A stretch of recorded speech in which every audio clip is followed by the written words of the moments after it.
හරි මොන හරි දෙයකට කරලා බලන්න වටින දෙයක් මේ මොකද්ද ප්ලේන් එකේ වතුර බෝතල් දෙනානේ. ප්ලේන් එකේ දෙන වතුර බෝතලයක අහසේදී ඒ කියන්නේ ගුවනේදී ඔයා වතුර බෝතලේ මුඩේ අරිනවා. ලා වතුර ටිකක් බොනවා. බීලා මොඩිය වහනවා. වහලා ඔයා ඒ වතුර බෝතලේ දාගන්නවා කොහේ හරි සාක්කුවට හරි කොහේ හරි තියෙන තැනකට දාගන්නවා. දාගන්න තැන වැඩක් නැහැ. හරිද? ඊට පස්සේ ඒ ප්ලේන් එක දැන් ඔන්න වයිඩසෙන් නින්දක් හරි දාලා ඔන්න දැන් ඔන්න රටකට ගොඩ බෑවට පස්සේ රටකට ගොඩ බෑවට පස්සේ ඊට පස්සේ ඔන්න දැන් බහැලා යන වතුර බෝතලේ අරගෙන දැන් බහැලා යනවා. වතුර බෝතලේ බැලුවාම චප්ප වෙලා තියෙන්නේ. වතුර බෝතලේ බැලුවාම චප්ප වෙලා තියෙන්නේ. නෝට් කරලා දිනනවා. වතුර බෝතලේ චප්ප වෙලා තියෙන්නේ.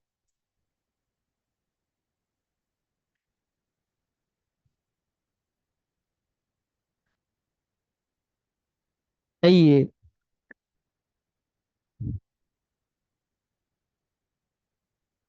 ඇයි ඒ?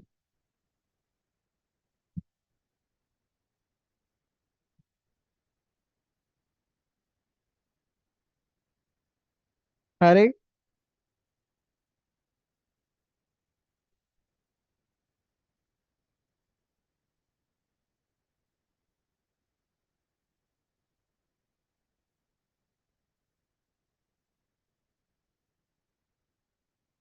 වතුර බෝතලේ චප්ප වෙන්නේ ඇයි?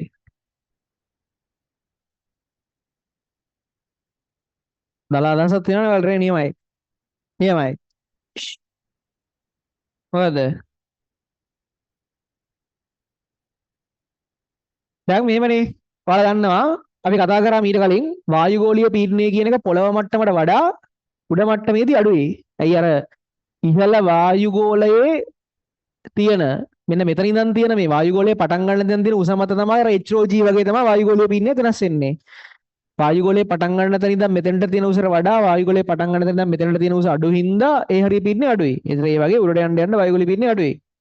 සාමාන්‍යයෙන් මේ පොළවේදී වායුගෝලීය පීඩනය එක වැඩි කිරීම 10/5. ඒ කියන්නේ කිලෝ පැස්කල් වලින් කියනවා නම් 100යි. Kilo Pascal 100යි. එක වැඩි කිරීම 10/5 කියන්නේ 100යි 13යිනේ. 100යි කිලෝ පැස්කල් පොළවේදී පීඩනය.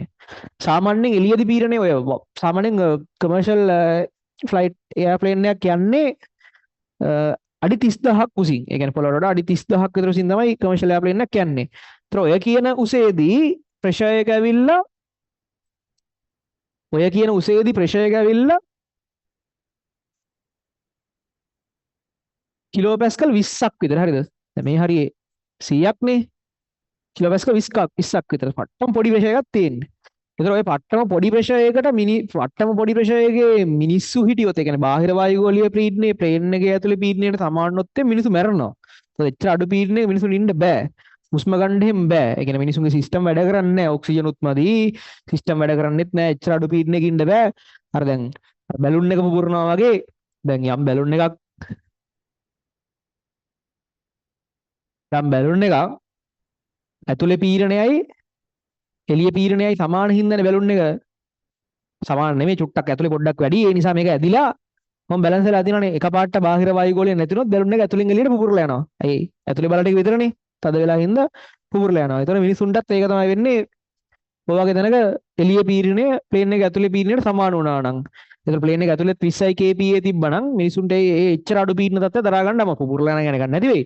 මොකද එච්චර අඩු පීඩන තත්ත්වය දරා ගන්න අමාරුයි. ඒ නිසා මොකද්ද කරන්නේ මේ එයාප්ලේන් එකක තියෙන කැබින් ප්‍රෙෂරයිසේෂන් සිස්ටම් එකක්. ඒ කියන්නේ කැබින් එක මිනිස්සු ඉන්න කැබින් එක ප්‍රෙෂරයිස් කරනවා. බාහිර ප්‍රෙෂර් පම්ප්ස් වලින් ප්‍රෙෂරයිස් කරනවා. ප්ලේන් එකක් කඩා වැටෙන එක නෙමෙයි වෙන්න තියෙන නරකම දේ. හරිද? අර ප්ලේන් එකක කඩා වැටෙනවා කියන එක එච්චර අවුල නෑ අත්‍තරම. ඕකේ තියෙන ඉලෙක්ට්‍රිකල් සිස්ටම් ටික ෆේල් වුණොත් එහෙම අනාතයි ගෙලින්ම. ඒ කියන්නේ දැන් උඩදී වැඩි ඕන කැබින් ප්‍රෙෂරයිස් සිස්ටම් එක ෆේල් වෙච්ච ගමන් එතන ආයි කඩා වැටෙන්නේ නැතුවම නිවන් ගියයි. ඒ කියන්නේ දැන් ඒක ෆේල් වුණොත් එහෙනම් මොකද්ද වෙන්නේ? එතකොට ඔන්න අර බාහිර වායුගෝලීය පීඩනයට ඇතුළේ පීඩනය සමාන වෙනවා. හරිද? එතකොට මේ ප්ලේන් ගැන ඉගෙන ගන්න යන්න බය හිතෙනවා. එහෙම සීන් එකක් තියෙනවා. දැන් ඒ විතරක් නෙවෙයි අපිට අර සිවිල් ඉංජිනේරින් කරන යාළුවෝ වැඩි වෙන්න පාලම් වල යන්න බෑ හිතෙනවා අපිට. අර උන්ගේ හැටි දැක්කහම. උන් වැඩ කරන විදිහ දැක්කහම. හරිද? එතකොට මේ මෙඩිසින් කරන යාළුවෝ වැඩි අඩේ මේ වගේ උන්නේ බම් මේ පාස් වෙලා ඉන්නේ කියලා හිතනවා. හරිද? එතකොට මේ අහන්න.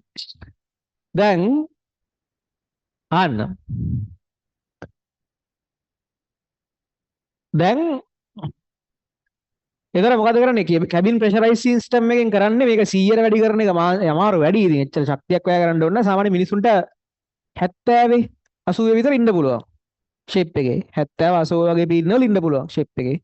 එතන මොකද ගන්න මේ 20 කියන එක 80ට විතර වැඩි කරනවා කැබින් ප්‍රෙෂරයිස් සිස්ටම් එක මගින් ප්ලේන් එක ඇතුලේදී මොන දැන් ප්ලේන් එක මෙතන තියෙද්දි මේගොල්ලෝ ඇතුලේ පීඩනය 80ට විතර වැඩි කරනවා මේ සිස්ටම් එකෙන්. හරි 80ට විතර වැඩි කරනවා. හරි දැන් ඔන්න ඔය වෙලාවනේ අපි වතුර බොනවා කියලා කිව්වේ. හරි ඒ වෙලාවේ අපි වතුර බෝතලේ ඇරලා වතුර බීලා වතුර බෝතලේ මුඩිය වහනවා. එතකොට දැන් වතුර බෝතලේ මෙහිම තියෙන්නේ. වතුර බෝතලයට මේ වෙලාවේ මූඩිය වහන්න කලින් පිර වෙන්නේ ඒ වෙලාවේ අපට තිබිච්ච වායු ගෝලයේ තියෙන වාතය. ඒ කියන්නේ 80යි kPa වල තියෙන වාතය තමයි වතුර බෝතලේ දැන් මේ ඇතුලේ මේ වතුර බෝතලේ මේ මූඩිය මේවා කරලා වහලා ගනිද්දි මේ වාතය තමයි පිරෙන්නේ. නේද?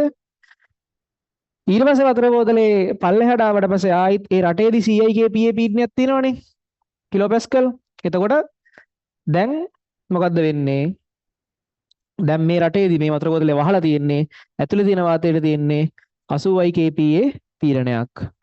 එළියේ තියෙනවා 100ක පීඩනයක්. එතන මොකද්ද වෙන්නේ? 80ෙන් මෙහෙම තල්ලු වෙනවා වතුර බෝතලේ ප්ලාස්ටික් ටික එළියෙන් මෙහෙම තල්ලු වෙනවා ප්ලාස්ටික් 100 ලොකු හින්දා ඇතුළට එවිලා තද වෙලා තියෙනවා. ඔකයි වෙන්නේ.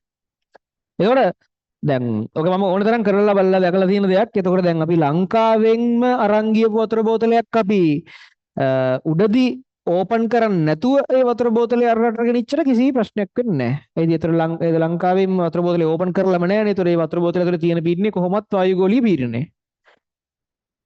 ඒතර ඇතුලේ 100යි kPa උඩදී ඔන්නම් චුට්ටක් ඒ වතුර බෝතලේ පිම්බිලා වගේ තියෙයි. ඒ බාහිර පීඩනේ පොඩ්ඩක් අඩු වෙන හින්දා පොඩි පිම්බීමක් තියෙයි. බීමදී විශේෂ වෙනසක් නැහැ. අර ඔය සීන් එක වෙන්නේ උඩදී ප්ලේන් එක ඇතුළේදී වතුර බීලා නම් තමයි ඔය සීන් එක වෙන්නේ. ප්ලේන් එක ඇතුළේදී කියන්නේ උඩුගෝනේදී වතුර බීලා නම් වහලා නම් තමයි ඔක වෙන්නේ. හරිද? ඔය සිද්ධි පැහැදිලි කරන්න වගේ MCQ ගොඩාක් කියන විභාගයට ඇවිල්ලා තියෙනවා. ඒ කියන්නේ දැන් හිතන්නකෝ එක එක සිද්ධි පැහැදිලි කරන්න එනවා හැම වෙලාවෙම පැහැදිලි කිරීම කියන්නේ කුමන සිද්ධියද සත්‍ය වන්නේ මේකේ නිවැරදි පැහැදිලි කිරීම වන්නේ කියලාම MCQ වෙනවා. ඒ නිසා මේවා වැදගත් නැති දේවල් නෙමෙයි මේ කතා කරන්නේ. හරිද? වැඩක් තියෙන දේවල්. හරි. ඊළඟට මේ